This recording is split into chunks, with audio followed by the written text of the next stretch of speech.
ಅನ್ನದಾನ ಪ್ರಭು ಅಯ್ಯಪ್ಪ ಸ್ವಾಮಿ ಸೇವಾ ಸಮಿತಿ ಟ್ರಸ್ಟ್ ರಾಜರಾಜೇಶ್ವರಿ ನಗರ ಇದರ ವತಿಯಿಂದ ಸಮಾಜಮುಖಿ ಕಾರ್ಯಗಳು ನಿರಂತರವಾಗಿ ನಡೆದು ಬರುತ್ತಿದೆ. ಅಯ್ಯಪ್ಪ ಸ್ವಾಮಿ ಭಕ್ತರನ್ನು ಧರ್ಮ, ಜಾತಿ, ವರ್ಗ, ಜನಾಂಗ, ವಾಸಸ್ಥಳ, ಭಾಷೆ, ಲಿಂಗ ಅಥವಾ ರಾಜಕೀಯ ನಂಬಿಕೆಗಳಂತಹ ಯಾವುದೇ ಆಧಾರದ ಮೇಲೆ ತಾರತಮ್ಯ ಮಾಡುವುದಿಲ್ಲ. ಸನಾತನ ಧರ್ಮದಿಂದ ಹುಟ್ಟಿಕೊಂಡ ಎಲ್ಲ ಮೌಲ್ಯ ವ್ಯವಸ್ಥೆಗಳನ್ನು ಒಳಗೊಳ್ಳುವ ದೊಡ್ಡ ಹಿಂದೂ ಏಕತೆಯನ್ನ ಎತ್ತಿ ಹಿಡಿಯಲು ಪಟ್ಟು ಹಿಡಿದಿದೆ. ಪ್ರತಿ ವರ್ಷ ಸಾರ್ವಜನಿಕರಿಗಾಗಿ ಹಾಗೂ ಅಯ್ಯಪ್ಪನ ಭಕ್ತಿಗಾಗಿ ಪಡಿಪೂಜೆ ನೆರವೇರಿಸಲಾಗುತ್ತದೆ. ಸುಮಾರು 2500 ಜನಕ್ಕೆ ಬಾಳೆ ಎಲೆ ಊಟದ ವ್ಯವಸ್ಥೆ ಕೂಡ ಮಾಡಲಾಗುತ್ತದೆ. ಪ್ರತಿ ವರ್ಷದಂತೆ ಈ ವರ್ಷವೂ ತನ್ನ 8ನೇ ವರ್ಷದ ಪಡಿಪೂಜೆಗಾಗಿ ಪೂರ್ವ ಸಿದ್ಧತೆ ಮಾಡುತ್ತಿದೆ. ಮಾತ್ರವಲ್ಲದೆ ಬೆಂಗಳೂರು ನಗರದ ಜನತೆಗಾಗಿ ರಕ್ತದಾನ ಶಿಬಿರ, ವೀಲ್ ಚೇರ್, ಆಂಬ್ಯುಲೆನ್ಸ್ಗಳು, ಬೆಡ್ ಕಾರ್ಟ್ ಸಂಪೂರ್ಣ ಉಚಿತವಾಗಿ ನೀಡುತ್ತಿದೆ. ಈ ಟ್ರಸ್ಟ್ನ ಅಧ್ಯಕ್ಷ ಕೆಎಂ ಸತೀಶ್ ರಾವ್ ಜನತೆಯ ಒಳಿತಿಗಾಗಿ ಹಗಲಿರುಳು ದುಡಿಯುತ್ತಿದ್ದಾರೆ. ನಾಡಿನ ಸಮಸ್ತ ಜನತೆಗೂ ಸಹ ಎಕೆ ನ್ಯೂಸ್ ಮಾಧ್ಯಮದ ಎಲ್ಲ ವೀಕ್ಷಕರಿಗೂ ಸಹ ಹೊಸ ವರ್ಷದ ಆರ್ಥಿಕ ಶುಭಾಶಯಗಳು. ಅಯ್ಯಪ್ಪ ಸೇವಾ ಸಮಿತಿ ಟ್ರಸ್ಟ್ ಇದು ರಾಜಾಜಿನಗರ, ಇದರದ್ದು ಈ ಟ್ರಸ್ಟ್ನ ಅಧ್ಯಕ್ಷರು ತಾವು ಆಗಿದ್ದೀರಿ. ಈ ಟ್ರಸ್ಟ್ ಹಲವಾರು ಸಾಮಾಜಿಕ ಕಾರ್ಯಕ್ರಮಕ್ಕೆ ಹೆಸರುವಾಸಿಯಾಗಿರುವಂಥ ಟ್ರಸ್ಟ್. ಇದು ಬಹಳ ಜನರಿಗೆ ತುಂಬ ವಿವಿಧವಾದಂಥ ಉತ್ತಮ ಯೋಜನೆಗಳನ್ನು ಕೊಡ್ತಾ ಇದ್ದೀರಾ. ಏನು ಈ ಟ್ರಸ್ಟ್ನ ಇನ್ನೂ ಕೂಡ ಸಾರ್ವಜನಿಕ ಯಾವ ರೀತಿಯ ಸೇವೆಗೆ ನೀವು ಇದು ಮಾಡ್ತಾ ಇದ್ದೀರಾ ಅಂತ?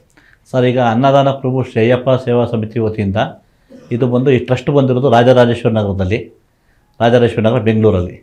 ಈ ಒಂದು ಟ್ರಸ್ಟ್ ಮುಖಾಂತರ ನಾವು ಆಲ್ರೆಡಿ 2 ಆಂಬುಲೆನ್ಸ್ಗಳನ್ನ ಬಿಟ್ಟಿದ್ದೀವಿ. ವೀಲ್ ಚೇರು, ಬೆಡ್ಡು, ಕಾಟು, ಏರ್ ಬೆಡ್ಡು, ಆಕ್ಸಿಜನ್ ಸಿಲಿಂಡರು ಮತ್ತು ರಕ್ತದಾನಿಗಳ ಬಗ್ಗೆ ಮಾಹಿತಿ ಮತ್ತು ರಕ್ತದಾನವೂ ಸಹ ನಾವು ಮಾಡ್ತಾಯಿದ್ದೀವಿ. ಈಗ ಈ ಥರ ಒಂದು ಸೇವೆಗಳು ನಡೀತಾ ಇದೆ.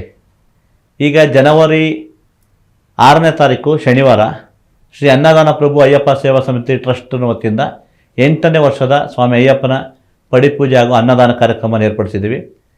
ಒಂದು 2,500 ಜನಕ್ಕೆ ಮಧ್ಯಾಹ್ನ ಅನ್ನದಾನ ಇದೆ. ಮಂಗಳಾರತಿ ಆದ ನಂತರ ಬೆಳಗ್ಗೆ 9 ಗಂಟೆಯಿಂದ ಸಂಜೆ 5 ಗಂಟೆವರೆಗೂ ಸಹ ಒಂದು ಉಚಿತ ಹೆಲ್ತ್ ಕ್ಯಾಂಪ್ ಸಹಿತ ಇರ್ತದೆ. ಆರೋಗ್ಯ ತಪಾಸಣಾ ಶಿಬಿರ, ಎಲ್ಲ ಬಗೆಯ ಡಾಕ್ಟರ್ಗಳು ಸಹ ಬಂದು ಸಾರ್ವಜನಿಕರಿಗೆ ಏನೇ ತೊಂದರೆಗಳಿದ್ರು, ಆರೋಗ್ಯ ಸಮಸ್ಯೆಗಳು ಅದನ್ನು ಪರೀಕ್ಷೆ ಮಾಡಿ ಸ್ಥಳದಲ್ಲೇ ಕೆಲವೊಂದು ಮೆಡಿಸಿನ್ಸ್ ಕೊಡೋದು, ಕೆಲವರು ಕನ್ನಡಕ ತೊಂದರೆ ಇದೆ ಕನ್ನಡಕ ಕೊಡುವಂಥದ್ದು, ಈ ಥರ ಒಂದು ಸೇವೆ ನಡೀತಾ ಇರ್ತದೆ ಜನವರಿ 6ನೇ ತಾರೀಕು.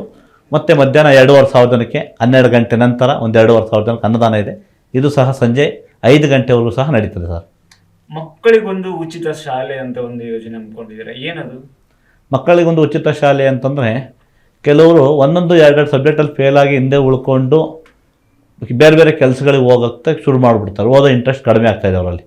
ಏನು ಅಂತಂದರೆ ಮ್ಯಾಥಮೆಟಿಕ್ಸ್ ಒಂದು ಸಬ್ಜೆಕ್ಟ್ ಫೇಲ್ ಆದೆ, ಸೈನ್ಸ್ ಒಂದು ಸಬ್ಜೆಕ್ಟ್ ಫೇಲ್ ಆದೆ ಅಂದ್ಕೊಂಡು SLCಯಲ್ಲೇ ಒಂದು ಸಬ್ಜೆಕ್ಟ್ ಫೇಲ್ ಆದೆ ಅಂತಂದೇಳಿ ಪೇಂಟಿಂಗ್ ಕೆಲಸಕ್ಕೋ, ಡ್ರೈವಿಂಗ್ ಕೆಲಸಕ್ಕೋ, ಗಾರೆ ಕೆಲಸಕ್ಕೋ, ಹೋಟ್ಲು ಕೆಲಸಕ್ಕೋ, ಅಡುಗೆ ಕೆಲಸಕ್ಕೋ ಏನಕ್ಕಾರ ಒಂದು ಹೋಗ್ಬಿಡ್ತಾರೆ.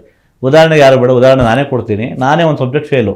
ನಮ್ಮ ಮನೆಯಲ್ಲಿ ಒಂದು 30 ರೂಪಾಯಿ ಫೀಸ್ ಕೊಡಿ ಒಂದು ಟ್ಯೂಷನ್ಗೆ ಹೋಗ್ತೀನಿ ಅಂತ ನನಗೆ ನಮ್ಮ ಮನೆಯಲ್ಲಿ ಅವತ್ತು ಬೇಡಪ್ಪ ತುಂಬ ಸಮಸ್ಯೆ ಇದೆ, 30 ರೂಪಾಯಿ ಫೀಸ್ ಕೊಡೋಕ್ಕಾಗಲ್ಲ, ತಂದೆಯವ್ರ ಸಂಬಳ ಇಲ್ಲ, ಕೆಲಸ ಇಲ್ಲ ಅಂತಂದೇಳಿ ನಮ್ಮ ತಾಯಿಯರು ಹೇಳಿದ್ದು ಉಂಟು.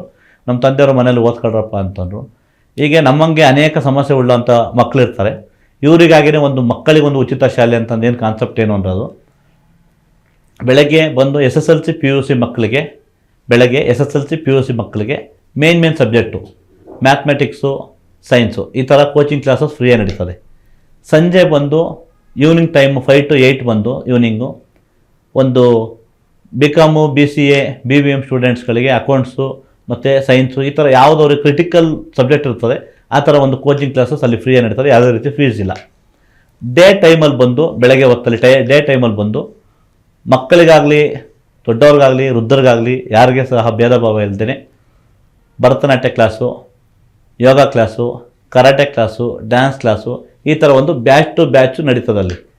ಇದು ಯಾಕೆ ವೃದ್ಧರಿಗೂ ವಯಸ್ಸಾದವ್ರಿಗೂ ಹೆಣ್ಮಕ್ಳಿಗೂ ಗಂಡು ಮಕ್ಕಳಿಗೂ ಮಕ್ಕಳಿಗೂ ಎಲ್ಲರಿಗೂ ಸೇರಿ ಹೇಳ್ತೀವಿ ಅಂತಂದರೆ, ಒಬ್ಬೊಬ್ರಿಗೆ ಒಂದೊಂದು ಆಸೆ ಇರುತ್ತೆ.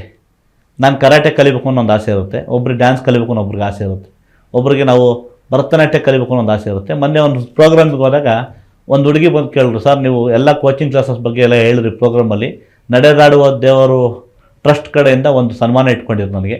ಆ ಸನ್ಮಾನಕ್ಕೆ ಹೋದಾಗ ನಾನು ಇದ್ರ ಬಗ್ಗೆ ಎಲ್ಲ ಚರ್ಚೆ ಮಾಡಿದಾಗ ಒಂದು ಹುಡುಗಿ ಬಂದು ಹೇಳಿದ್ರು, ಸರ್ ನಾವು RR ನಗರದಲ್ಲಿ ಇದ್ದೀವಿ, ಬಟ್ ಆರ್ ಆರ್ ನಗರದಲ್ಲಿ ಇದ್ವಿ, ಈಗ ವಿಜಯನಗರದಲ್ಲಿ ಇದ್ವಿ, ನಾವು ವಿಜಯನಗರದಿಂದ ಬಂದು ಕಲಿಬೋದಾ ಅಂತ ಕೇಳಿದ್ರು. ನಮ್ಮ ಟ್ರಸ್ಟಲ್ಲಿ ನಡೆಯುವಂಥ ಎಲ್ಲ ಸೇವೆಗಳು ಸಹ ರಾಜರಾಜೇಶ್ವರಿ ನಗರ ಜನಗಳಿಗೆ ಮಾತ್ರ ಸೀಮಿತವಾಗಿರಲ್ಲ. ಇದು ಬೆಂಗಳೂರು ನಗರಕ್ಕೆ ಸೀಮಿತವಾಗಿರ್ತದೆ. ಆಂಬುಲೆನ್ಸ್ ಆಗಿರಲಿ, ಬೆಡ್ ಕಾಟು ಕೊಡುವಂಥದ್ದಾಗಿರಲಿ, ವೀಲ್ ಚೇರ್ ಕೊಡುವಂಥದ್ದಾಗಿರಲಿ, ರಕ್ತದಾನಿಗಳು ಮತ್ತು ರಕ್ತದಾನದ ಬಗ್ಗೆ ಮಾಹಿತಿಗಳಾಗಿರಲಿ, ಆಮೇಲೆ ಉಚಿತ ಶಾಲೆಯಲ್ಲಿ ಕಲಿಯುವಂಥ ಮಕ್ಕಳು ಅಷ್ಟೇ, SLC ಮಕ್ಕಳು, PUC ಮಕ್ಕಳು, ಡಿಗ್ರಿ ಸ್ಟೂಡೆಂಟ್ಸ್ಗಳು ಯಾರು ಬೆಂಗಳೂರಲ್ಲಿ ಯಾವ ಊರಿಂದ ಬಂದು ನಿಲ್ಸಿದ್ರು ಸಹ ಇವಾಗ ಮೆಟ್ರೋ ಟ್ರೈನ್ಗಳಿದೆ, ಬಸ್ಗಳಿದೆ, ಗಾಡಿಗಳಿರುತ್ತೆ ಕೆಲವ್ರ ಹತ್ರ, ಅವ್ರು ಬಂದು ಶಾಲೆಯಲ್ಲಿ ಫ್ರೀಯಾಗಿ ಕಲ್ತ್ಕೊಂಡು ಹೋಗ್ಬೋದು. ಮತ್ತು ಡ್ಯಾನ್ಸು, ಕರಾಟೆ ಕಲಿಯುವಂಥ ಮಕ್ಕಳು, ನನ್ನ ಮಕ್ಕಳಿಗೆ ಕರಾಟೆ ಕಲಿಸ್ಬೇಕು ಅನ್ನೋಷ್ಟು ಪೇರೆಂಟ್ಸ್ಗಳು ಸಹ ನೀವು ಬೆಂಗಳೂರು ನಗರದಾದ್ಯಂತ ಎಲ್ಲೇ ಇದ್ರೂ ಮಕ್ಕಳಿಗೆ ಬ್ಯಾಚ್ ಟು ಬ್ಯಾಚ್ ನಾವು ಕ್ಲಾಸಸ್ಗಳು ಮಾಡಿರ್ತೀವಿ, ಬಂದು ಕಲಿಸ್ಕೊಂಡು ಕರ್ಕೊಂಡು ಹೋಗ್ಬೋದು. ಮತ್ತು ಇನ್ನೊಂದೇನು ಅಂತಂದರೆ, ನಾವು ಯಾರಲ್ಲೂ ಸಹ ಏನನ್ನು ಸಹ ಬೇಡ್ತಾ ಇಲ್ಲ. ಯಾರಾದರೂ ಏನಾದ್ರು ಕೊಡ್ತೀವಿ ಅನ್ನೋರು ಸಂತೋಷವಾಗಿ ನಮ್ಮ ಟ್ರಸ್ಟಿಗೆ ನೀವು ಡೊನೇಟ್ ಮಾಡ್ಬೋದು. ಉದಾಹರಣೆಗೆ ಡೆಸ್ಕ್ ಕೊಡಿಸ್ತೀನಿ ಸರ್ ಅನ್ಬೋದು, CC ಕ್ಯಾಮ್ರಾ ಕೊಡಿಸ್ತೀವಿ ಅನ್ಬೋದು, ಪೇಂಟ್ ಕೊಡಿಸ್ತೀವಿ ಅನ್ಬೋದು. ಅಥವಾ ನಾವು ಒಂದು ಬಿಲ್ಡಿಂಗಿಗೆ ನಾವು ನಿಮ್ಗೆ ತೊಗೊಂಡ್ರೆ ಒಂದು ಫ್ಲೋರೇ ನಾವು ತೊಗೊಂಡಿದ್ದು ಇಷ್ಟು ನಡೆಸ್ತಾ ಇರೋದು. ಆ ಒಂದು ಫ್ಲೋರಲ್ಲೇ ನಾವು ಏನಾದ್ರು ನಮ್ಮ ಕೈಲಾಗಿದ್ದು ನೀವು ಒಳ್ಳೆಯ ಸೇವೆ ಮಾಡ್ತೀನಿ ಸರ್, ನಿಮ್ಮ ಟ್ರಸ್ಟಿಗೆ ನಾವೇನು ಸಹಾಯ ಮಾಡ್ತೀವಿ ಅಂದರೂ ಮಾಡ್ಬೋದು. ಸಾರ್ವಜನಿಕರ ಹಿತ ಮತ್ತು ಅಭ್ಯುದಯಕ್ಕೆ ಪಣ ತೊಟ್ಟಿರುವ ಶ್ರೀ ಅನ್ನದಾನ ಪ್ರಭು ಟ್ರಸ್ಟ್ ವಿಶೇಷವಾಗಿ ಮಕ್ಕಳಿಗೊಂದು ಶಾಲೆಯ ಪರಿಕಲ್ಪನೆಯಲ್ಲಿ ಮಕ್ಕಳಿಗೆ ಫ್ರೀ ಕೋಚಿಂಗ್ ಜೊತೆಗೆ ಸಾಂಸ್ಕೃತಿಕ ಕಾರ್ಯಕ್ರಮ, ಭರತನಾಟ್ಯ, ಸಂಗೀತ ಕಲಿಕೆ, ಸ್ಪೋರ್ಟ್ಸ್ ಮೊದಲಾದ ಧಾರ್ಮಿಕ ಕಾರ್ಯಕ್ರಮಗಳು ಇಲ್ಲಿ ಜರುಗುತ್ತವೆ. ಶ್ರೀ ಅನ್ನದಾನ ಪ್ರಭು ಅಯ್ಯಪ್ಪ ಸೇವಾ ಸಮಿತಿ ಟ್ರಸ್ಟ್ ಕಡೆಯಿಂದ ನಡೆಯುತ್ತಿರುವಂತಹ 8ನೇ ವರ್ಷದ ವಾರ್ಷಿಕೋತ್ಸವ. ಈ ಒಂದು ವಾರ್ಷಿಕೋತ್ಸವವು ದಿನಾಂಕ 6/1/2024 ಅಂದರೆ ಇದೇ ತಿಂಗಳು ಜನವರಿ ತಿಂಗಳು 6ನೇ ತಾರೀಕು ಶನಿವಾರ ರಾಜರಾಜೇಶ್ವರಿ ನಗರ ಬಾಲಕೃಷ್ಣ ಬಯಲು ರಂಗಮಂದಿರ ಇಲ್ಲಿ ಈ ಒಂದು ಕಾರ್ಯಕ್ರಮ ನಡೀತದೆ. ಬೆಳಗ್ಗೆ 9 ಗಂಟೆಯಿಂದ ಸಂಜೆ 5 ಗಂಟೆವರೆಗೂ ಸಹ ಇಲ್ಲಿ ಒಂದು ಉಚಿತ ಆರೋಗ್ಯ ತಪಾಸಣಾ ಶಿಬಿರ ಇರ್ತದೆ. ಮಧ್ಯಾಹ್ನ 12 ಗಂಟೆಗೆ ಅಯ್ಯಪ್ಪ ಸ್ವಾಮಿಗೆ ಮಹಾಮಂಗಳಾರತಿ ಆದ ನಂತರ 12 ಗಂಟೆಯಿಂದ ಸಂಜೆ 5 ಗಂಟೆವರೆಗೂ ಸಹ ಎಲ್ಲ ಅಯ್ಯಪ್ಪ ಭಕ್ತಾದಿಗಳು ಸಹ ಬಾಳೆ ಎಲೆಯಲ್ಲಿ ಊಟ ಬಡಿಸುವಂಥ ಅನ್ನದಾನ ಕಾರ್ಯಕ್ರಮ ಇರ್ತದೆ. ದಯಮಾಡಿ ನಾಡಿನ ಸಮಸ್ತರು ಸಹ ಈ ಒಂದು ಕಾರ್ಯಕ್ರಮಕ್ಕೆ ಬಂದು, ಬೆಂಗಳೂರು ನಿವಾಸಿಗಳು ಸಹ ಎಲ್ಲರೂ ಬಂದು ಈ ಒಂದು ಸ್ವಾಮಿಯ ಪ್ರಸಾದವನ್ನು ಸ್ವೀಕರಿಸಿ ಸ್ವಾಮಿಯ ಕೃಪೆಗೆ ಪಾತ್ರರಾಗಬೇಕಾಗಿ ವಿನಂತಿಸ್ಕೊಳ್ತೇವೆ. ಮತ್ತೊಂದು ವಿಷಯ ಏನು ಅಂತಂದರೆ, ಯಾರಾದರೂ ಏನಾದ್ರು ಮಕ್ಕಳು ಕಲಿಬೇಕು ಅಂತಂದಾಗ ದಯವಿಟ್ಟು ಅವ್ರನ್ನ ಡಿಸಪಾಯಿಂಟ್ ಮಾಡಬೇಡಿ.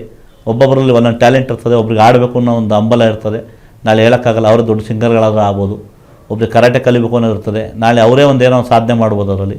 ದಯವಿಟ್ಟು ಯಾವುದೇ ಮಕ್ಕಳಿಗೆ ನಿಮ್ಮ ಕೈಯಲ್ಲಿ ಕಲ್ಸೋಕ್ಕಾಗಲ್ಲ ಸರ್, ನಮ್ಮ ಹತ್ರ ದುಡ್ಡಿಲ್ಲ ನಮ್ಮ ಕೈಯಲ್ಲಿ ಆಗಲ್ಲ ಅಂತಂದ್ರೂ ತೊಂದರೆ ಇಲ್ಲ. ಮಕ್ಕಳಿಗೊಂದು ಉಚಿತ ಶಾಲೆ ಅಂತಂದೇಳಿ ನಾವು ರಾಜರಾಜೇಶ್ವರಿ ನಗರದಲ್ಲಿ ಮಾಡ್ತಾಯಿದ್ದೀವಿ. ಈಗ ಆಲ್ರೆಡಿ ಆಂಬುಲೆನ್ಸ್ ಸೇರಿ ಇನ್ನೂ ಅನೇಕ ಸೇವೆಗಳು ನಮ್ಮಲ್ಲಿ ಲಭ್ಯ ಇರ್ತದೆ. ನಮ್ಮಲ್ಲಿ ಏನಾದರೂ ನಿಮಗೆ ಇನ್ಫಾರ್ಮೇಷನ್ಗಳು ಬೇಕಾದ್ರೂ ಸಹ 7259923810 729923 ಈ ನಂಬರಿಗೆ ಕರೆ ಮಾಡಿದ್ರೆ ಅನ್ನದಾನ ಪ್ರಭು ಶ್ರೀ ಅಯ್ಯಪ್ಪ ಸೇವಾ ಸಮಿತಿ ಟ್ರಸ್ಟ್ ಅಂತ ಬರ್ತದೆ. ದಯಮಾಡಿ ಏನೇ ಕರೆಗಳಿದ್ದರೂ ಸಹ, ಯಾವುದೇ ಮಾಹಿತಿಗಳು ಬೇಕು ಅಂದರೂ ಸಹ ನೀವು ಈ ನಂಬರಿಗೆ ಕರೆ ಮಾಡಿ ನಮ್ಮನ್ನು ಸಂಪರ್ಕಿಸ್ಬೋದು. ಹಾಗೆ ದಾನಿಗಳು ಯಾರಾದರೂ ಸಹ ನೀವು ಸಹ ನಮ್ಮನ್ನು ಸಂಪರ್ಕಿಸ್ಬೋದು ಅಂತ ಹೇಳ್ತಾ, ಈ ಮೂಲಕ AK ನ್ಯೂಸ್ನ ಎಲ್ಲ ವೀಕ್ಷಕರಿಗೂ ಸಹ ಮತ್ತೊಮ್ಮೆ ಹೊಸ ವರ್ಷದ ಆರ್ಥಿಕ ಶುಭಾಶಯಗಳನ್ನು ತಿಳಿಸ್ತಾ, ಸಮಸ್ತರಿಗೂ ಸಹ ಶಬರಿಮಲೆ ಅಯ್ಯಪ್ಪ ಸ್ವಾಮಿಯು ಅನ್ನ ಕೊಟ್ಟು, ಆರೋಗ್ಯ ಭಾಗ್ಯ ಕೊಟ್ಟು, ವ್ಯವಹಾರವನ್ನಿಟ್ಟು ನೆಮ್ಮದಿಯನ್ನು ಕೊಟ್ಟು ಕಾಪಾಡಲಿ ಅಂತ ಹೇಳಿ ಈ ಮೂಲಕ ಕೇಳ್ಕೊಳ್ತೀನಿ. ಸ್ವಾಮಿ ಶರಣಂ, ಸ್ವಾಮಿಯೇ ಶರಣಮಯ್ಯಪ್ಪ.